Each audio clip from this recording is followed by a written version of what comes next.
video is brought to you by Diamond Pacific Tool Corporation. Diamond Pacific is America's favorite diamond tool, wheel, and lapidary machine manufacturers. For nearly half a century, Diamond Pacific has set the industry standard for diamond lapidary equipment.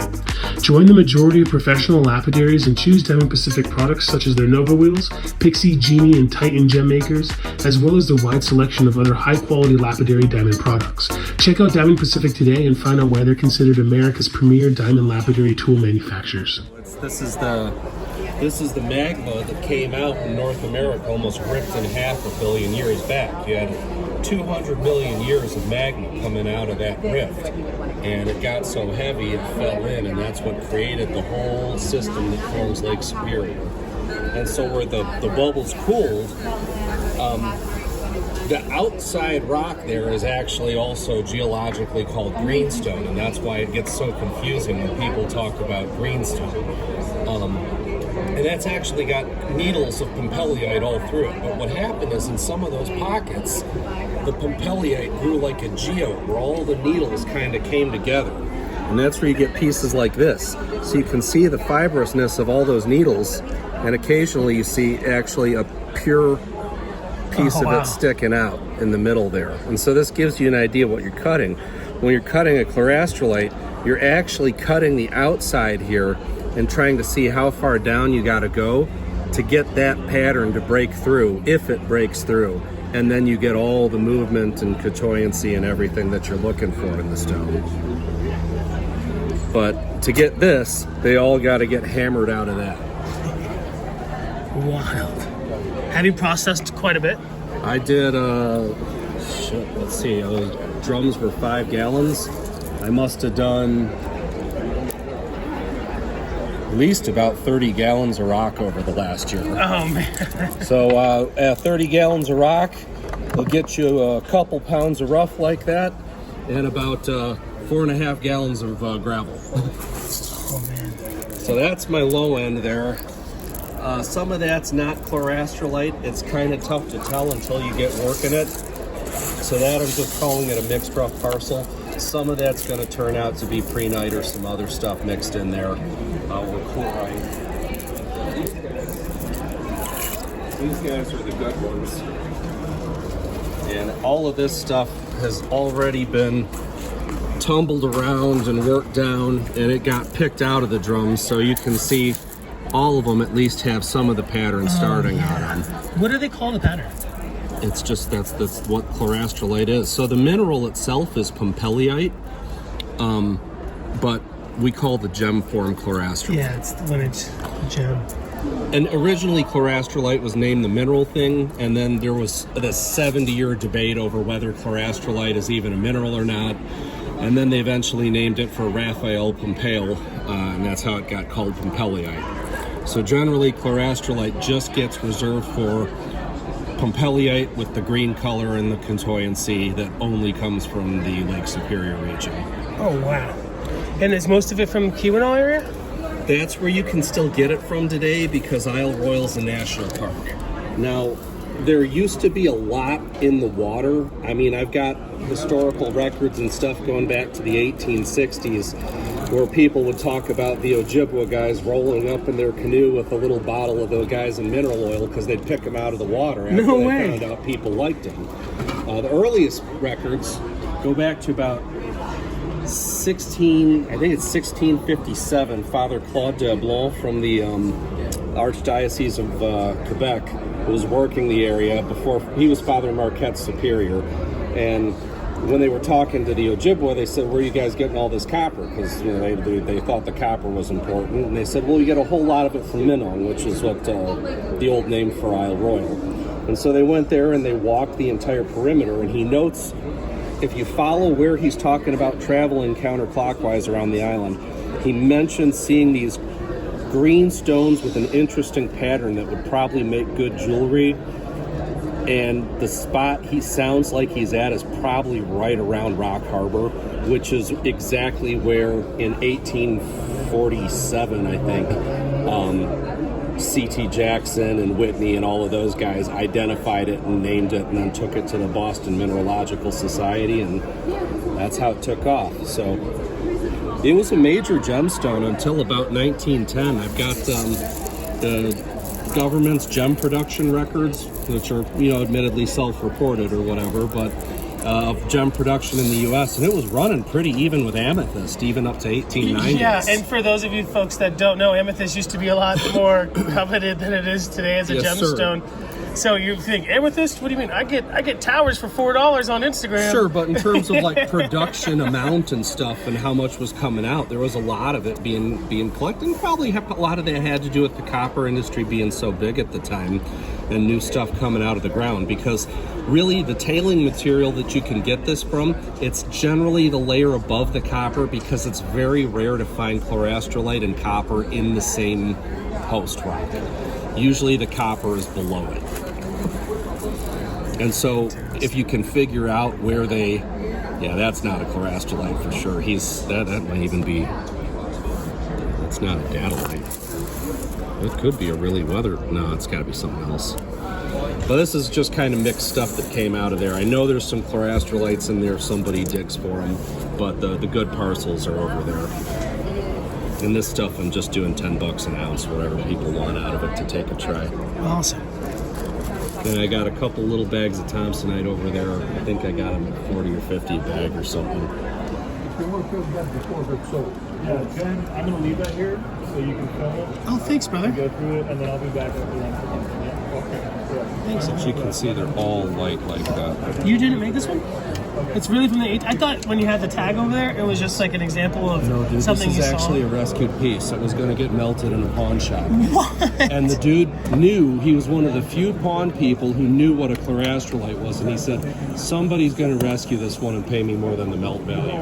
And I jumped on it. I mean, I see some of your filigree work, yeah, and you could make that. I could, absolutely. But it looks this is a real turn one. of the century. Can I see the back? Yeah, so it's not the original pin anymore. They had to epoxy on a replacement. At some point, I'm going to replace that and laser on a new pin that's in 14K. But the rest of the setting is all original. It's been tested as 14K. So I mean, they were putting them in gold jewelry. I know Tiffany had them in Paris, and the British Crown Museum had them back in the day. That is spectacular. Is it for sale? No. Yeah, good. I mean, I looked at it and I said the stones alone are minimum $2,500 for that set of stones. And just the historical value of it, that's the only one I've ever found that wasn't destroyed. Because the thing about pawn shops is, I mean, it's a struggle enough to find guys who know color gems, but when you get down to really obscure stuff like this, they look at it and they think, oh, it's like an agate or something, and then it goes. Yeah, they're probably glued in there. I mean, some of these guys are really nice. Jeez, and like if you've never seen this stuff, folks, looking at the rough and you've never seen the finished product, it's hard to imagine how amazing it is when it's finished.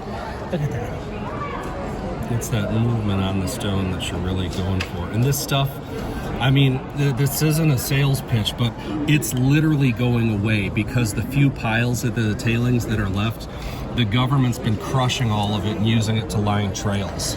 What? Yeah, so it's getting really, really hard to find.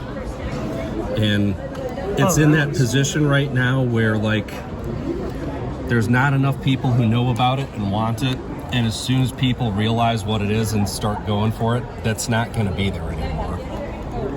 And I don't think they're getting ready to start letting new mines get blasted anytime soon. Yeah, that's for sure. Fabulous. It's a good double-sided one. Here, let me get the case open. You gotta see some of these guys. This ring is just phenomenal.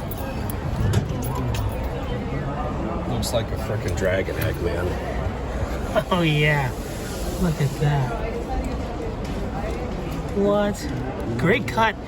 That size is rare, right? Yeah, man. You saw the pebbles over there.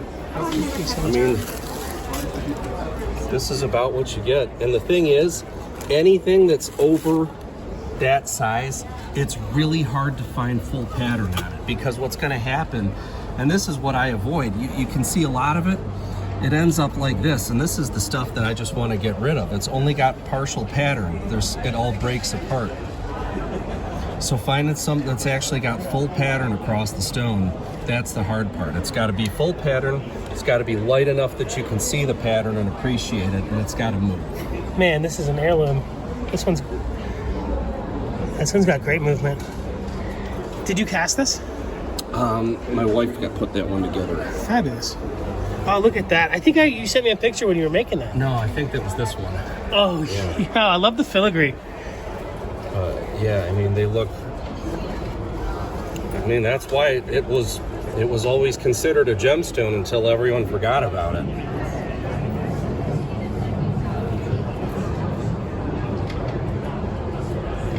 Oh, great work, brother.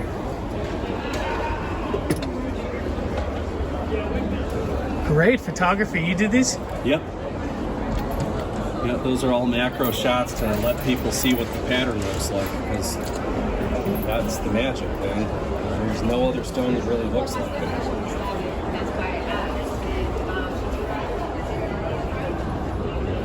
The really light colors like this typically come from Isle Royal, and that's really hard to get that material unless a tourist is taking it out of their pockets right now. A lot of those are old stock.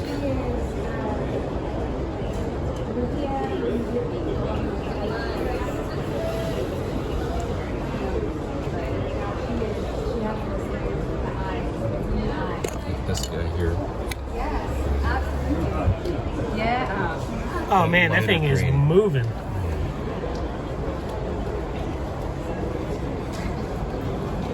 That's awesome.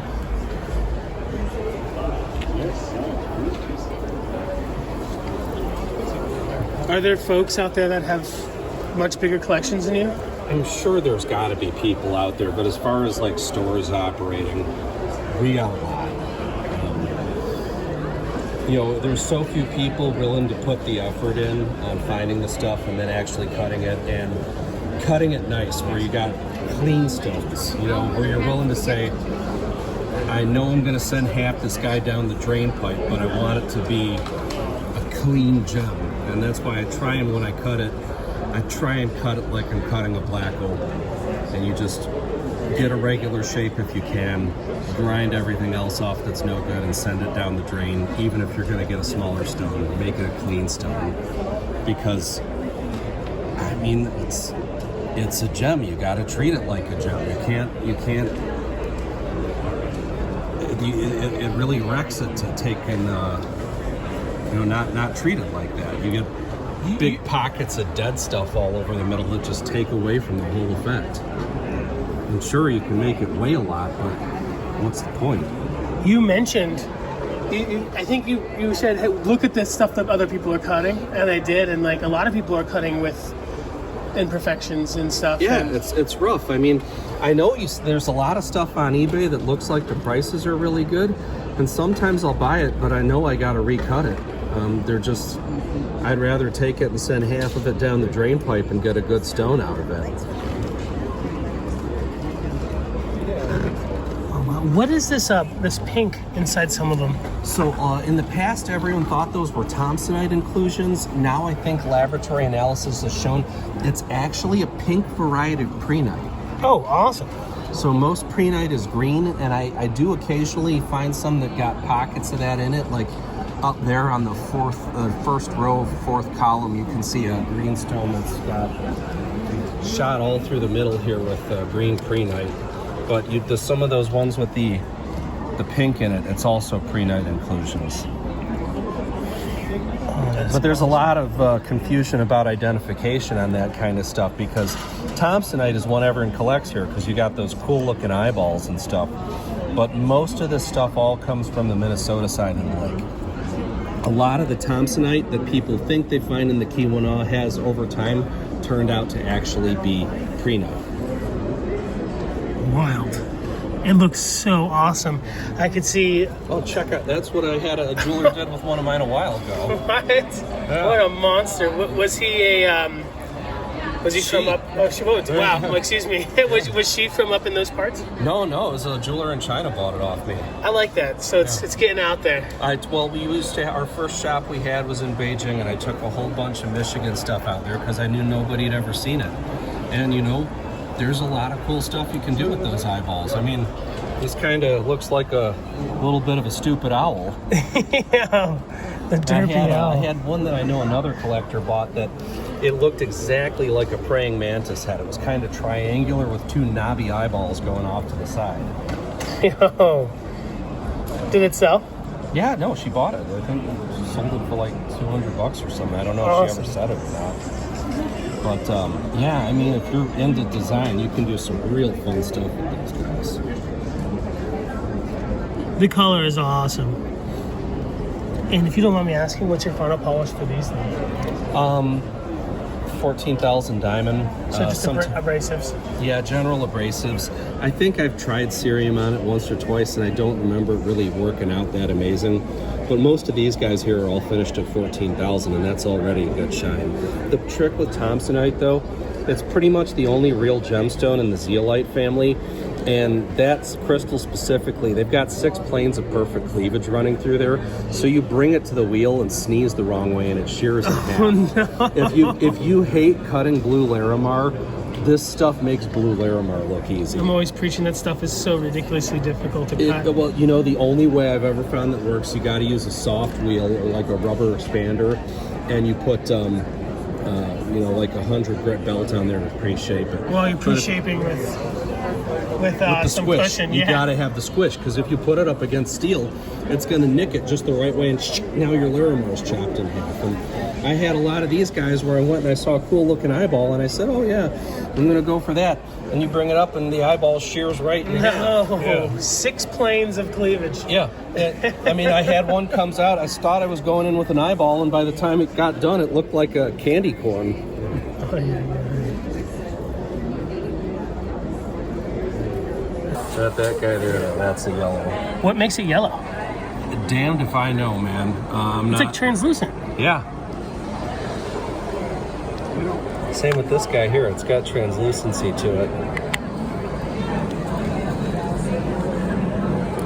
Is it this one? Yeah, this guy, he's got copper shot all through him. This guy, I could not polish it for the life of me. I ended up having to lacquer it, but you can see all the copper shot through that stone. All that center here, it's just like powdered copper through the middle. Are these hard to get? Yeah. Datalites are a pain in the butt. Is it another one of those things where it's easy for the indigenous communities to get then? No. Cool. No, there are no indigenous communities that have a back door to that. Datalite, I think the only functioning mine right now is Caledonia. There's some other collecting locations that are on state property or county property. The Clark mine, you can still find them in sometimes. That's on the back trails after you get all the way up to Copper Harbor. You can work your way out to the Clark. There's nothing standing out there except a blast furnace. But if you work through the rock there, you can sometimes find them. The white stuff is easy to find. It's all over the place. But the way you can always tell a Datalite, especially one that's been worn around a bit, they kind of look like a brain or like lumpy cauliflower from the outside. So when you run across one of those guys, split it and you might turn out to have a Datalite. I think I see on like the Facebook groups for Datalites, they find them in driveways and stuff, maybe from rock getting moved around. Could be. I mean, a lot of it gets, you know, like I was telling you, a lot of that stuff's being crushed and turned into gravel. Do you mind if I see that? Yeah, you can open it up. You just got to untape it. He was kind of fat, so I had to tape it shut. Yeah, this is another one here. You can see copper all through it. See, these veins of copper shooting up into them. Fabulous. Did you get yours from the gold collections and stuff?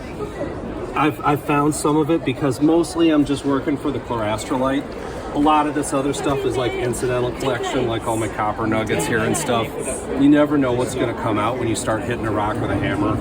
Sometimes, you know, I'll be digging up a river and you go in with a shovel and you're sifting through it to see what you can find, and you'll find a Datalite staring up at you. And so I pick them up when, you know, it's not like I'm going to throw them back, but yeah, I don't go digging for them specifically. Now, if you want to just go dig for Datalites, I think Caledonia mine offers something like that where you can, you know, pay for a bucket or something and go digging through their material.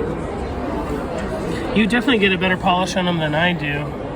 Maybe you're just doing a better pre-polish because I think we're using the same final polish. I basically do the whole thing on diamond up to about 3,000, and then I'm just like Zam on a Dremel, go real slow. I don't run it at a high speed. Really? Yeah. Oh, I'm always zipping. I'm like going as fast as possible. Maybe Everyone's got their own theory about that. I know a lot of people who run stuff at max speed, but my experience has been sometimes it pays to just go like really gentle and kiss it and spend your time going over it real slow, just edge to edge all over it with a little Dremel buffer. That is, they sometimes call it Kingstonite. It's the Kingston conglomerate. So the old Kingston mine owned by the Heckler Company, that's the material they used to blast out. They'd crush it to gravity sort the copper out of there. You can still find that from time to time kicking around up there. And it's organic, right? Yeah, I mean, that's how it is. The copper was in that. That's the ore. They'd crush it and then, put it in the stamping mill, smash it apart, and gravity sort out the copper. I love this. And this stuff here, this is tenorite. You sometimes stumble across those guys way up near the cliff there. Is this often in like jades? I don't know. I've seen it in museums classed next to hematite type minerals and stuff. So it's got to be iron family or something, but I don't know. That's just what they look like. I got a big chunk of it in the showcase in the back. Babe isn't this much space that I have to work with. It's doing the rolling thing. I'm sorry. No worries.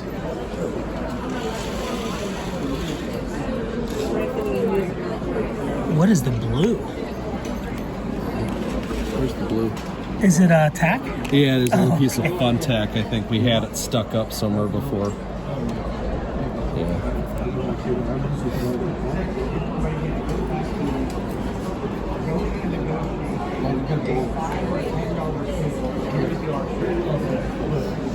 You know the lethal tape, right? I know you're asking. Take the lethal tape, take a plastic. Is that different? Split it in half, you keep half, I keep half. That one is remarkable. You know what I do?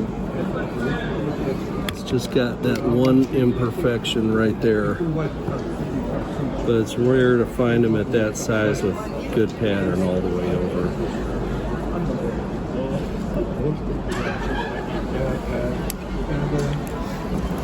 I don't know who was he or somebody sent me a message. He said, I'm sick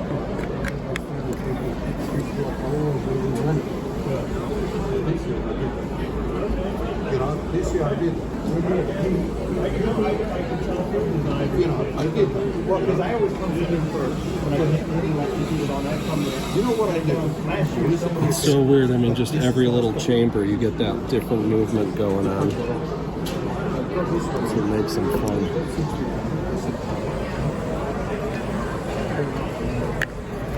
And then the light green here, the really light green, that's the typical Isle Royal material.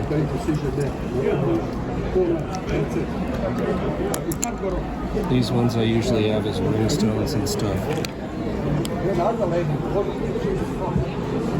Oh, yeah.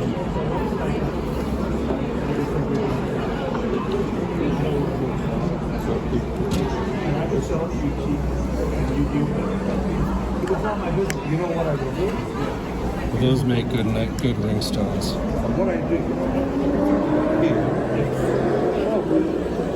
set the price on it to sell it. So yeah, film anything you want, man.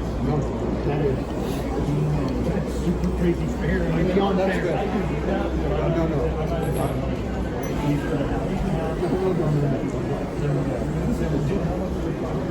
Doesn't matter. You can pass my with someone else.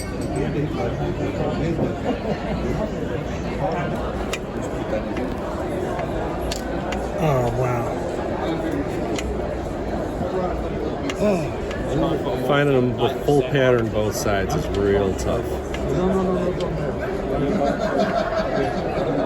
Oh, it's great. Isle Royal origin. That yellow one, yeah. Oh, man. Khaki one. So is the lighter color coming giving us the full from bunch. it being more chatoyant? I honestly don't know.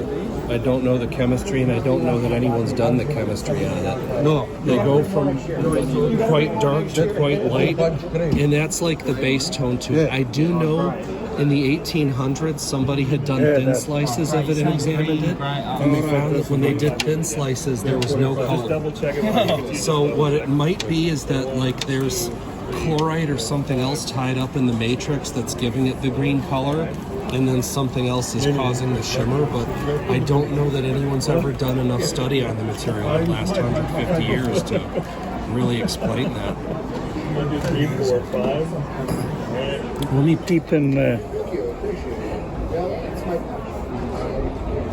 He yanks me. I yank him out of the bar. That's right. That's right. Keep him from going over the edge.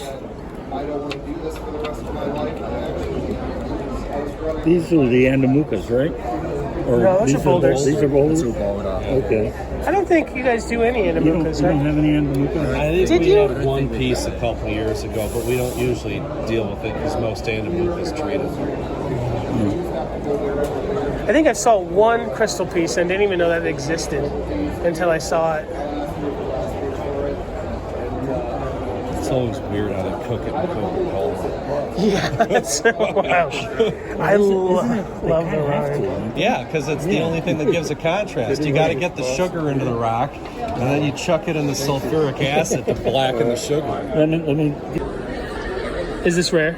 I don't know. I've only ever found 2 or 3 pieces of it. I know I didn't even know what it was until I saw it up in the Seaman Museum up there. They had it in their section by hematite and stuff like that. And then, sure enough, they found it up near where I found it. Tenorite? Tenorite, Tenorite.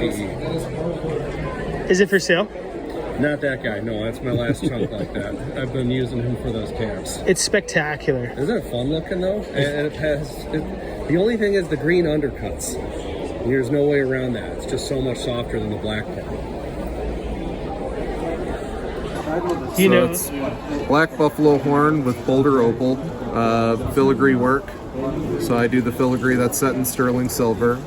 And it uses Torx head screws, so that way the idea was I wanted to set some small gems in the Torx screws. I just didn't get the time before we came. And that kind of shows you the figuring. oh, trippy. Like, inlay them in there? Yeah, I was going to set some yellow diamonds in there. Yeah. You know, when you see gemstone glasses, they're usually like wire-wrapped bad tourmalines and stuff. Yeah, exactly. This is fine art, dude. This Thanks, is amazing. man. Yeah. I mean, so Derek's the one who cut the stones and set them. These are Chlorastrolite. Oh, So that's Michigan Chlorastrolite. You should take a selfie. This one will actually fit you, dude. I was gonna ask. I This didn't one want will fit you. Try them on. Yeah. I sized those for me. to frame it for me. Oh, dude. Oh, that's killer. Oh, dude. Hell yeah. Are these for sale? Yeah. 22. That's it. 2,200 on each. And, you know, for the right person, I'd be willing to commit it. Honestly, it's not even really about selling them. The most important thing for me is being able to show people I can do this. Yeah. So if somebody wants their own stone set, you know, turn into something, that would be very much my pleasure. Yeah. The oxhorn is done so well. I wouldn't have guessed. I would have thought it was a synthetic. It's a hard material to work with. So the cost inherent in a pair of buffalo horn glasses really has nothing to do with the material. The plates themselves are actually pretty inexpensive. It's the fact that when I go to cut these, I guarantee you I'm going to destroy 2 to 3 bits on my CNC. Oh no! Whoa. And those bits are like $40, $80 a pop. And it's such a hard material. It's like trying to cut a piece of tire rubber with a, you know, it's bouncing around. It's just tearing up the bit. It's wearing it down. It's gumming up and stuff. When I take the bit out afterwards, the thing is so blunt you can see just from looking at it. Yeah. Yep. And then just a lot of hand finishing, man. A lot of hand finishing. thermoforming. So the thermoforming to be able to create the curve in the temple and press the curve into the front of the frame and all that, that's all done by boiling it in oil. I've literally got a deep fryer. Whoa. It goes into the deep fryer and you stick it in there until eventually it turns into goop. Is it like a nice deep fryer? Is it like a Fry Daddy? Nope. Got it from Salvation Army because I knew it was going to destroy it. I paid like $12 for it. So, but yeah, you boil it, take it out, press it. It's still not there because you can burn it too. That's the other thing. So you got to be really careful that you don't burn anything. But Does the CNC smell great when you open it up after cutting the horn? ask him. It smells funky, man. Yeah, it smells real weird.